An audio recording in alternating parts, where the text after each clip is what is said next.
Assalamualaikum warahmatullahi wabarakatuh. Kembali lagi bersama saya, Rela Hikmah Rizkyati. Di sini kita akan belajar mengenai asam nukleat. Pada akhir tahun 1800-an, para ilmuwan mulai melakukan penelitian untuk mengetahui isi inti sel atau nukleus. Mereka menemukan suatu molekul yang belum pernah mereka temukan sebelumnya. Karena molekul baru ini bersifat asam dan berada di dalam nukleus, sehingga mereka namakan dengan asam nukleat.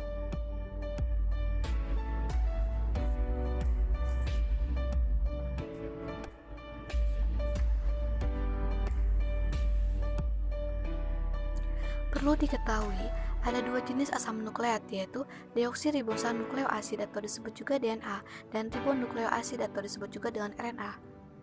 Molekul DNA dan RNA merupakan molekul besar yang terdiri dari tiga komponen utama. Komponen pertama adalah gula pentosa, yaitu monosakarida yang memiliki 5 atom karbon. Ada dua jenis gula ini, yaitu ribosa dan deoksiribosa. Lalu, komponen yang kedua yaitu gugus fosfat yang berupa atom fosfor yang dikelilingi oleh 4 atom oksigen. Kemudian, komponen terakhir adalah basa nitrogen, yaitu suatu molekul kecil berbentuk cincin yang mengandung nitrogen. Ada dua kelompok basa nitrogen, yaitu kelompok purin terdiri dari 2 cincin dan kelompok pirimidin memiliki sebuah cincin. Kelompok purin terdiri dari adenin dan guanin, sedangkan kelompok pirimidin terdiri dari sitosin, timin, dan urasil. Kelima jenis basa nitrogen ini masing-masing disimbolkan dengan A, G, C, T, dan U. Sekarang apabila kita masing-masing mengambil satu molekul dari ketiga komponen ini dan menggabungkannya, maka terbentuk suatu molekul yang lebih besar, yaitu nukleotida. Sejumlah besar nukleotida dapat membentuk susunan molekul panjang yang disebut juga dengan asam nukleat. Seperti gambar ini. Setiap nukleotida memiliki basa nitrogen yang berbeda jenisnya. Untuk itu, perlu suatu cara untuk menyebut asam nukleat ini. Pertama, kita harus memberi nama setiap ujung asam nukleat. Pada ujung atas, gugus fosfat menempel ke atom karbon nomor 5. Oleh karena itu, daerah tersebut disebut juga dengan 5'. Lalu pada ujung bawah, gugus fosfat selanjutnya dapat menempel pada atom karbon nomor 3. Oleh karena itu, daerah tersebut disebut juga dengan 3'. Untuk menyebut molekul ini secara keseluruhan, kita dapat menggabungkannya nama ujung dan urutan basa nitrogen, sehingga molekul ini disebut dengan 5' C, A, G, C, G, T, 3'. Seperti yang telah dijelaskan sebelumnya, bahwa terdapat dua macam asam nukleat, yaitu terdiri dari DNA dan RNA.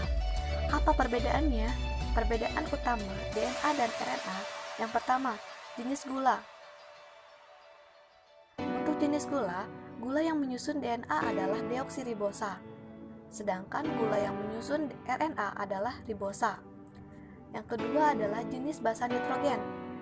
Pada DNA ada 4, yaitu terdiri dari A, G, C, dan T. Sedangkan pada RNA tidak ditemukan basa nitrogen timin. Ia digantikan oleh urasil, sehingga pada RNA jenis basa nitrogennya adalah A, G, C, dan U.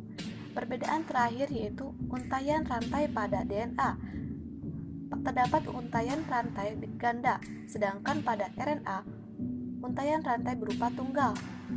Pada DNA, rantai ganda bersifat komplementer, di mana G selalu berpasangan dengan C yang dihubungkan dengan 3 ikatan hidrogen, sedangkan A selalu berpasangan dengan T yang dihubungkan oleh 2 buah ikatan hidrogen.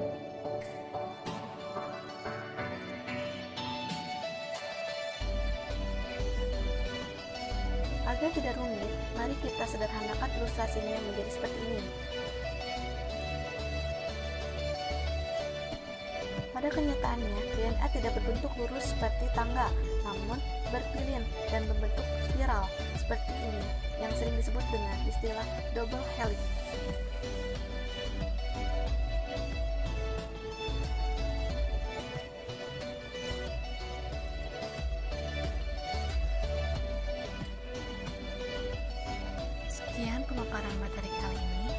mohon maaf apabila ada kesalahan atau kekurangan. Semoga bermanfaat untuk saya dan umumnya untuk kita semua. Video ini diajukan untuk memenuhi salah satu tugas biokimia. Terima kasih kepada dosen biokimia, Bapak Saifuddin Rahmatullah MSI. Wassalamualaikum warahmatullahi wabarakatuh.